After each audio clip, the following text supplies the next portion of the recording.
Hello everybody, it's the King back here with another video. Today guys, we're back with some more Yu-Gi-Oh! Master Duel. Now, before we start the actual gameplay, let me just make a quick disclaimer. So we played the Duel training, the second version of it, in yesterday's episode. Technically, this episode is unreleased, because I made it and I was like super disoriented, disfocused, and like, I wasn't making a lot of sense. I was just like, there were long stretches of time where I was just like silent, and I didn't know why I was playing so badly and why I felt so off. And like 15-16 minutes in, I realized it was because my blood sugar was super high, and I was like, oh, so that's why. And I was like, I clearly can't release that episode because it was just all over the place. It wasn't good content, it wasn't enjoyable at all. More than half of it was just me being silent, trying to like read the game text and be like, okay, so even though I've read this card 3 times, I still can't figure out what it says, even though the effect was super simple. I was just super lost. And so I was like, okay, I'm not gonna release that episode, but what should I do going forward? And I was like, okay, I'm just gonna complete all the trainings off camera, and then we could like do some summonings like on actual camera, because as you guys can see, we now have over 8,000 crystals, and that was originally the plan. However, after I finished this second duel training one, and I was about to start Absolute Monarch. However, Absolute Monarch seems really interesting, and while duel training was kind of boring and it was much more tutorial focused, I think Absolute Monarch and Warriors of the Six Elements are much less tutorial and much more actual gameplay. So we're gonna go ahead and play the Absolute Monarch one, because this seems super cool. Now, as you guys see, I've already completed this first one, which isn't even actually a mission. It's more like a little what's the name for this? It's a not a mid-credit scene. It's a, damn it, I'm blanking on what I'm trying to, whatever. It's a little like animated clip there. That's not really what I wanted to say, but it describes it well enough. So we're gonna go ahead and watch this before we actually go ahead and play the rest of this mission. And once we actually complete these little stages here, we get the Absolute Monarch deck, which is super cool, because this deck seems very cool. I don't think I've ever played with the Absolute Monarchs, but they just seem very cool.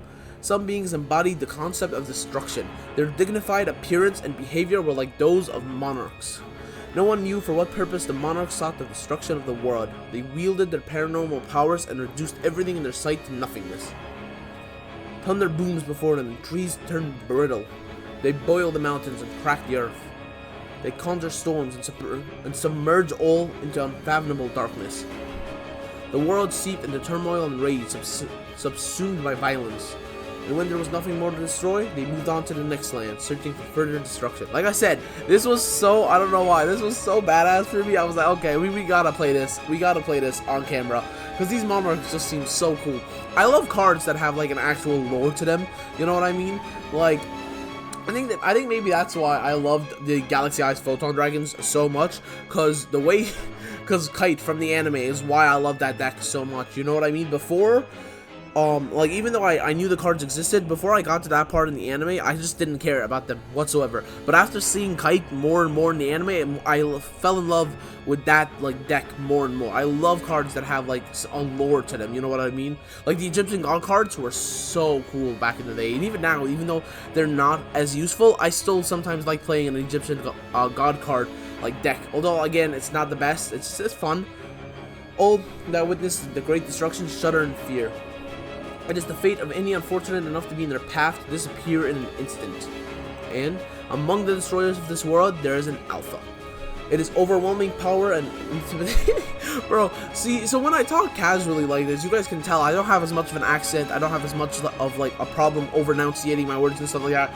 But when I'm just like reading something off a script or whatever, like, it's much more obvious that my anxiety is like much higher, and like if you were to meet me in real life, you know what I mean, and we'll have to have like a one-on-one conversation, I wouldn't stutter. Like there wouldn't be this like very like deep accent to me that almost makes me sound like unrecognizable, you know what I mean? Like, cause it's much easier to talk when in person. The thought that like somebody is gonna watch this on YouTube one day, or like even like as soon as I release it or whatever, that thought is just always in my mind while I'm making these videos. And sometimes it's easier, sometimes it's not as easy. And so it's probably very obvious in this episode where I'm reading this text how my voice is like changing between 2 different voices. Its overwhelming power of intimidation. I just thought I needed to say that before I thought I should like get that out the way. Erebus, the underworld monarch. Sit on his throne in darkness, looking at the destruction of the world as if it were the most natural thing. Alright, so let's get right into this. Like I said, I am really hyped to play these missions. This seems like a very, very cool sort of deck, and I'm really excited to kind of play with it. Ooh, we even get a new playmat, which is super nice looking. What makes a Monarch deck unique? When the tribute summons are successfully executed, you'll be able to use a range of powerful effects. Take on your opponent with level 5 and 6 monsters that you can bring out easily, or level 8 monsters that have more formidable effects. You can also customize your deck in many ways to experiment the dueling with the range of strategies using Monarch spells and traps that aid with tribute summoning or tribute monsters of different. Okay. The concept in and of itself isn't really all that special, but yeah, the concept in and of itself isn't really like the most special thing, you know what I mean? But we'll see, you know, maybe I'm wrong, you know? Summon Edna the Heavenly Squire and activate its effect. Okay, so what is its effect? The card is normal or special summon. You can special summon one level with 800 attack and from your deck in defense position except Edna the Heavenly Squire. Also, you can not summon monsters from the extra deck for the rest of this turn. If this card is sent to the graveyard, you can target one of your banished Monarch spells or traps added to your hand. Yeah.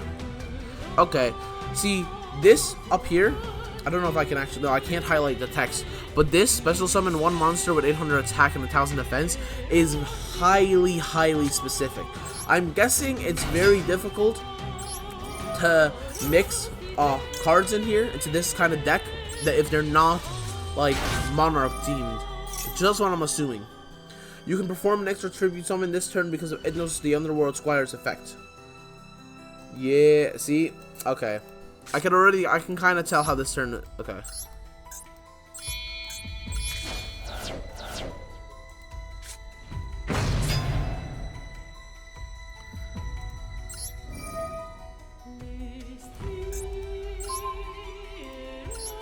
Okay, see, so I kind of understand how this deck is going to go. It's basically going to allow you to just summon out a mass amount of monsters and then immediately tribute them to summon out much stronger monsters.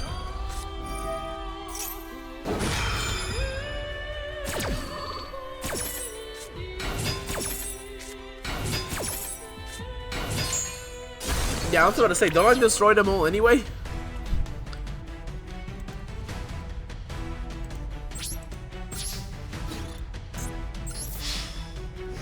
Okay, yeah, so I can already kind of tell the gist of this deck, and like I said, it doesn't seem to be a very unique sort of concept, you know what I mean?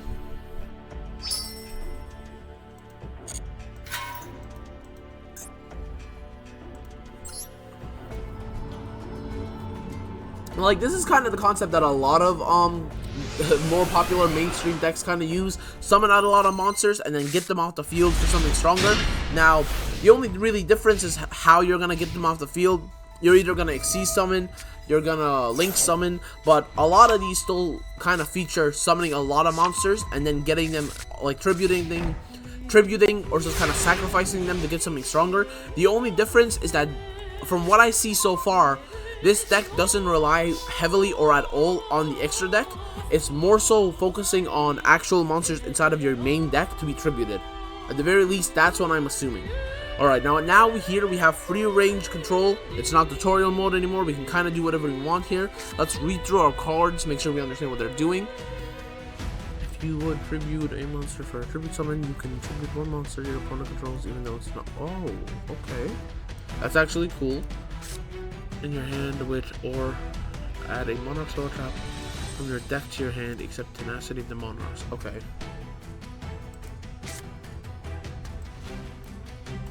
And you can, in addition to your, you can only get this.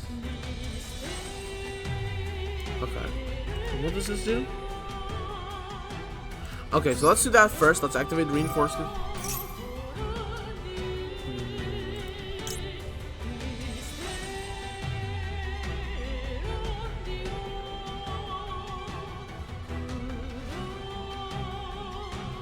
No. So, because our opponent doesn't hold any monsters. Okay, let's get another squire out here.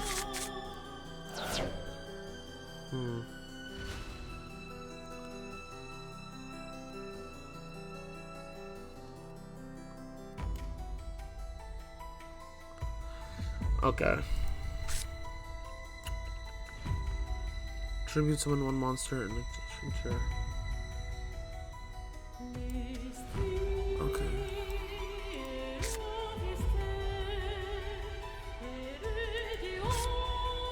Okay, I think I know what I'm gonna do here. I'm gonna activate this effect here. I'm not gonna use that. I am going to summon this guy out here now. Alright, not gonna use that either. And then who do we want to use here? If this card is tribute summoned, look at your opponent's hand and discard one card from their hand. Then if this monster card inflict damage to your opponent equal to its original level times 200. If this card is tribute summoned by tributing a fire monster, add this additional effect. Ooh, that's some crazy damage. Unfortunately, neither of these are fire monsters, and while this card is good, I would rather summon this guy because, okay,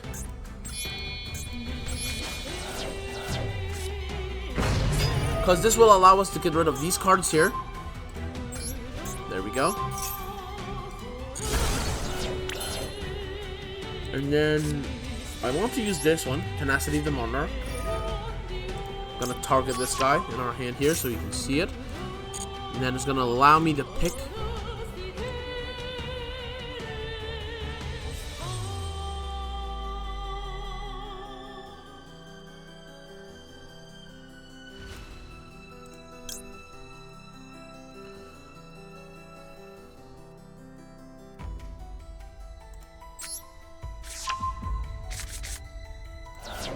Okay, there we go.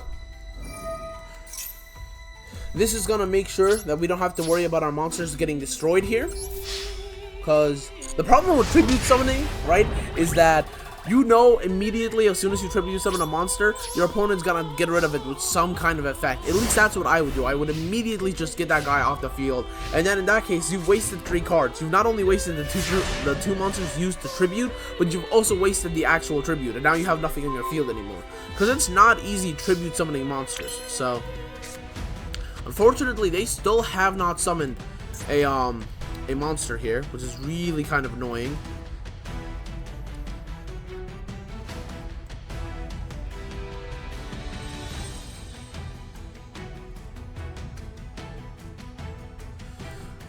Okay, I get what the point of it is supposed to be, but I kind of don't want to. So instead, I'm just gonna summon this guy out here, trigger its effect.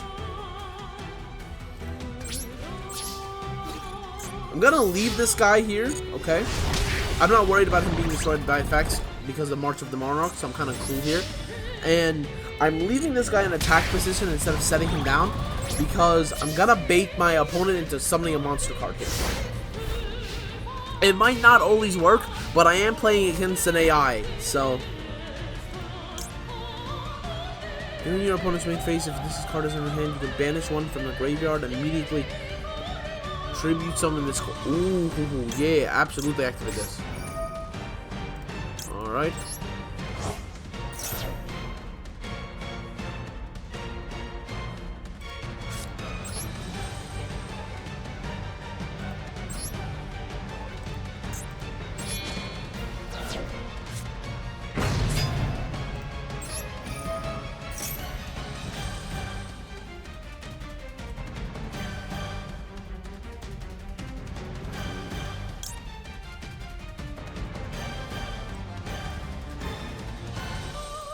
I'm trying to see if any of these cards will activate once sent to the graveyard.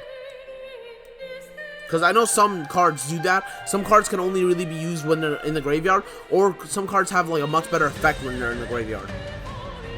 So I'm trying to see if any of these cards match that. Let me see here.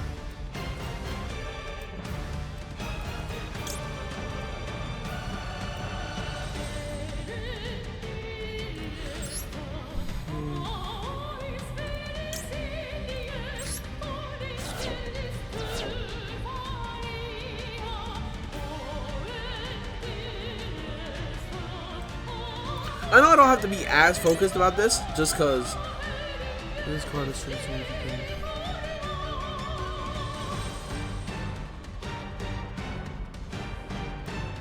Okay, let's summon the Underworld Monarch here. Oh, that is so badass.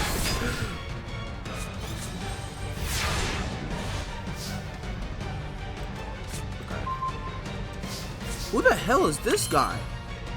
Okay, this guy looks pretty cool as well.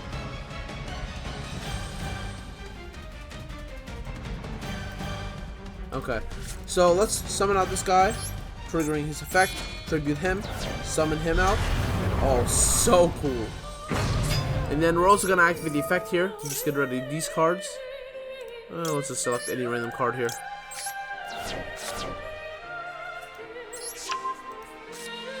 There we go.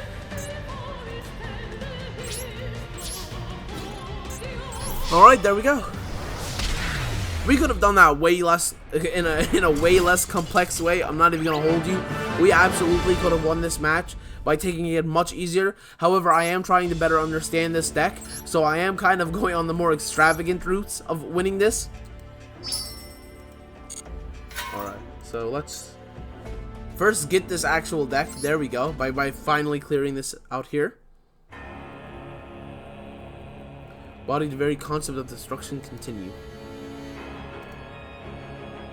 Blizzards, lava, seismic catastrophes, all manners of destruction assail the world. Grow ever stronger, perpetually pushing the boundaries of destruction. All matter equally, and there is no way to discern whether or not the monarchs are aware of their actions. Thoroughly, expunging all that enters their field of vision, no matter the scenery. However, in the land reduced by rubble, from the heavens descends a creator. I know I can click to continue, but I want to see what face this guy has. I think I've seen this card before. Ether, the Heavenly Monarch. Okay, I've not seen this guy before then. Savior. I thought I knew who this was, but I don't. A savior descends as if a miracle to a land awaiting its destruction. Whether this creator could be counted as one of the monarchs is unknown. The ground in which the creator has landed slowly begins to revive. A day will surely come when this land, regenerated by the creator, will be destroyed once more. Nonetheless, with no reward, Ether, the Heavenly Monarch, fills this ruined world with the light of rebirth. Okay, see, this is what I'm talking about. Cards with like a whole lore behind them are so much more interesting and so much more satisfying to play. This is part of the thing that, sure. I'm not the one who said let's go to the store, but whatever.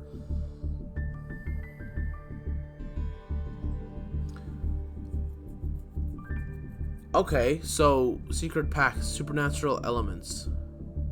23 hours left. Oh, I see how this is. I see what's going on here. Since we cleared out this thing, we got access to a secret pack. 4 out of 8 cards per card pack are guaranteed featured card. Oh ho ho, this is a really good deal. This is a really good deal. I think what I'm... Oh, this is so... Damn it. Element Saber. Okay, so it's not even just on the Elemental Lord. Okay, so it also holds Elemental Lord cards as well. Yeah, so this also has Elemental Lord cards. So it's not just... Okay, so it's not just Monarch cards. It's Monarchs and Elemental Lords. Okay, I see. Oh, okay, yep, Elemental Sabers. I actually do remember. I actually do remember the Elemental Saber cards. These used to be meta back when I still played the game. The Elemental Lord, yep, Elemental Lord deck. I remember this. Okay, so what we're gonna do is now we're not gonna touch this for right now. It's here for a whole day. We're gonna go ahead. We're gonna keep playing through the solo missions. We're gonna gather oral crystals, and then we're going to. Oh, hold on! Look at this. Yo, there are so many solo missions. Yo, I didn't. Yo, ho ho ho. Okay, I see. So there's a lot more than just 4 solo missions. Basically, these, like, every single one of them has like a deck that we're gonna play with, and that we get to learn the lore of, which is so cool. Because like I was saying, I really do enjoy decks that have like a lore behind them. Let's go into here and finish up this little, these little things up here. Number used, number owned. Oh, I don't actually have enough for this. Alright, okay, I see you. Let me see how long this video is, actually. Okay, so actually, we're gonna call it here, right? This is gonna be all for today. In the next episode, we're gonna move on to the Warriors with the 6 Elemental Lords. And then, most likely, we might start doing some draws. If not, we might move on to Ruin and Demise. And, like, once we clear out a couple more of these solo adventures, then we might start drawing some packs from the, some cards from the shop. Just because not only do we have that secret pack that's only going to be available for 24 hours, but at the same time, I really want to get, where is it? Here, Treasures of the Cosmic, no, I don't think it's Treasures of the Cosmic Ocean. Hold on. 1 pack free pull. You know what? Hey, if I'm getting... Yeah, sure, hey, if I'm going to get free pulls, I might as well do it. I don't know why I'm getting a free pull, but whatever. You found a new card pack. Okay. Hold on. Oh, Heraldic Beasts. Bro, it's been such a while since I've seen even a singular Heraldic Beast. It's so difficult to pronounce, too. I'm trying to see if I recognize any of these cards here. I do a little bit. Psyflame Driver. I recognize Gagaga Shield. I recognize this card, although I don't think I've ever used it. I don't think I've ever used it. I don't think I've ever seen it used, but I just recognize this image. I feel like I've seen it before somewhere. Fairy of the Goatee. Yeah, okay. Alright, that's not bad. Hey, if we're getting free pulls out here, I'm not even there's no reason to say no to free stuff, okay? You never say no to free stuff. Alright. Let's open up this card pack without skipping this time. Let's see the animation. Oh, this is so satisfying. Oh, that is so satisfying. Paladin of the Storm Dragon. Never seen this card before. Oh, it's a Cybers monster, that's why. Like I said, I hate Link summoning, so I don't play a lot of Link decks. Manju of the 10,000 Hands is I've played a lot of this card. I have played a lot of this card. Oh, okay, I know that card. I played a lot of it, actually. Nightmare and Contain. I've never seen this card or even played it. Never seen or played this card. Again, never seen or played. Although this kind of looks like the thing from the Overlord anime, so I obviously know it's not, but it just looks like it. Okay, not a bad draw, honestly. We're gonna have to start building up our kind of like cards in reserve anyway. We really will have to. We have like no good cards here, so even if we did want to make a good deck, it would be very difficult. We just don't have a lot of yeah, we just don't have a lot of good cards. You know what I mean? It's gonna be pretty difficult. We do also have a free pack pull for the what's it called? The opening act of the Apocalypse. So let's go. Hey, bro, like I said, I'm never gonna say no to free. Ooh, hold on. Okay, we got a special effect, so I'm pretty sure we just drew a rare card. Oh, we drew 2 rare cards. Okay, hold on. We're gonna see these 3 first. This one, then this one. Okay. Just seeing if I oh, I know Mecha Phantom Beast. Yep, I've seen this one before. Definitely. I didn't open it, but whatever. Okay, again, I guess you don't have to click on them. You just have to wave your mouse through them, which is kind of annoying. Let's see here. The Striking Dragon. I've never seen this card before. Never seen this card before either. Interesting. Turns of Despair. Again, never seen this card, but it's not. Fusion, Synchro Exceeds, or Link monster are special summoned, except during the damage step. You can target 1 effect monster in the field and engage its effects until the end of the turn. If this card is in your hand or field, it uses fusion material, you can send to the graveyard or banish. It's not bad, actually. So, like I said, it's all, even if I'm not gonna use these cards, even if I'm never gonna use these cards, you feel it is always very useful to just have a bunch of cards in the. Oh, Mech Lord. Okay. I actually do recognize the Mech Lord deck. Obviously, it's from the Yu-Gi-Oh! 5D's anime. So, you found a new card pack. Okay, hold on. We've been getting a lot of new card packs, apparently.